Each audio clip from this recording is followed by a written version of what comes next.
Hello, everybody. Scott Golden here with the Golden Opportunities Coaching YouTube channel. Welcome to those of you who are new. Welcome back to those of you who are seasoned veterans of what we do around here. What we do around here is to bring about the conversations of a psychological, emotional, and mental and emotional health related topic series along with coaching topics to bring about hopefully some enlightenment for you, forward motion for you, and all of those good things.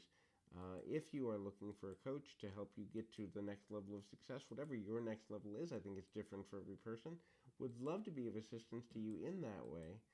There's a couple ways you can reach out. You can do so through Twitter at PO Perception. You can do so on this YouTube page in the About Me section, and we'd love to be of assistance and service to you there. In any event, rules for success. I think I've done many of these, but we'll add to this one, the next series. 9 or 10 things for people to look at if they're trying to be more successful. First of all, trust your ideas, trust your vision.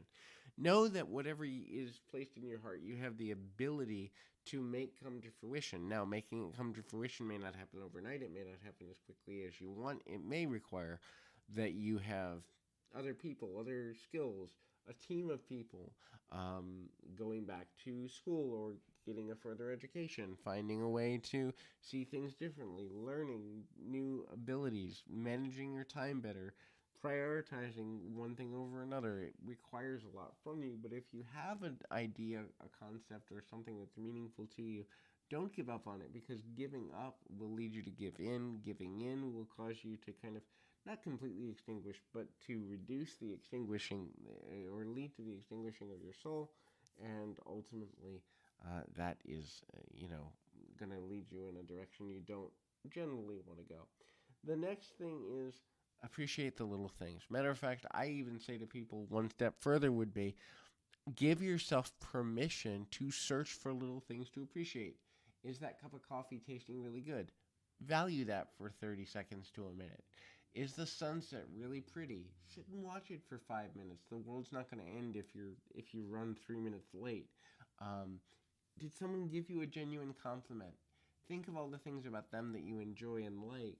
And when you value the little things throughout your day, you do begin to view your life differently. You view it as more valuable because there is good things that you can do.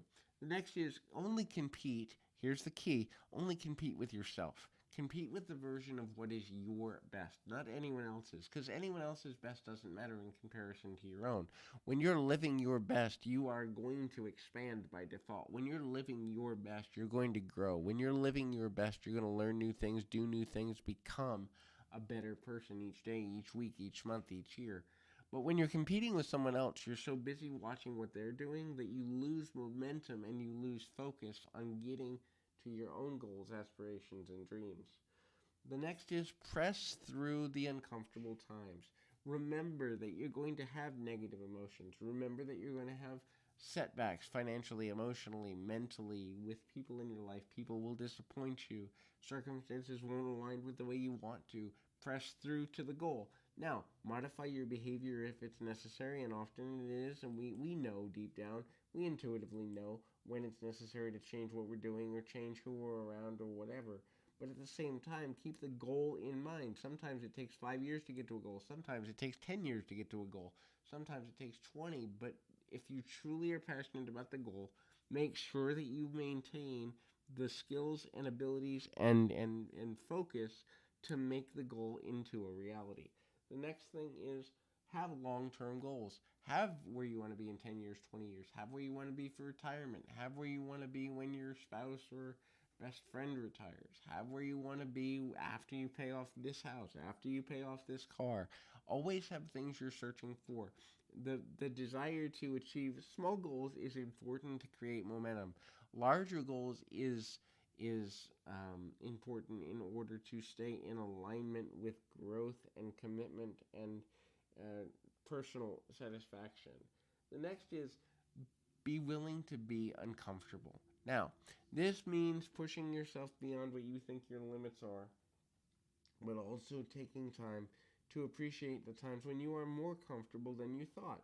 If someone does something nice for you, relish that. If you have the time to relax, then turn your phone off and do that. I often say, and my friends laugh at me because I will ignore my phone completely when they're in my physical presence.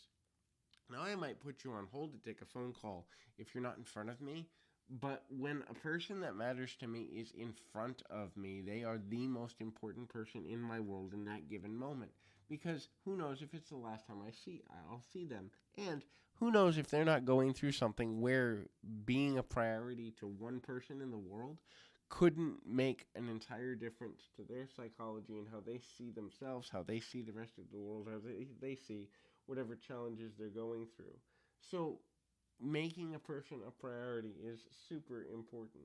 The next is use the internet for its advantages, not its vices. So, lots of people use the internet for games or pornography or dating or any other number of distracting things. Use it for knowledge. Imagine thinking about that 30 years ago, the idea that you could literally learn anything you wanted to learn about any subject anywhere in the world was just a thought. Now, it's everybody's normalcy. It's normal to be able to type in, you know, what is the temperature in the middle of Africa and an African country of your choice and have an answer within 15 seconds. It's normal to go, how do I bake shellfish and have an answer within 10 seconds. And I think people sometimes take the resource of the internet and the resource of technology for granted, and they use it for, yes, social things, but oftentimes mind distracting things that take them away from being productive. The final thing is know your why in everything you do, from why you're cooking your breakfast, and it has to be more than I'm hungry, to why you're having the conversations you're having with people, to why you're letting someone leave your life, to why you're letting someone enter your life. The more you have a concrete understanding of your own why, the easier it is to get to a meaningful place. So, at the end of the day, hopefully this is helpful. Keep your feet on the ground, your mind in the moment. Until next time, everybody.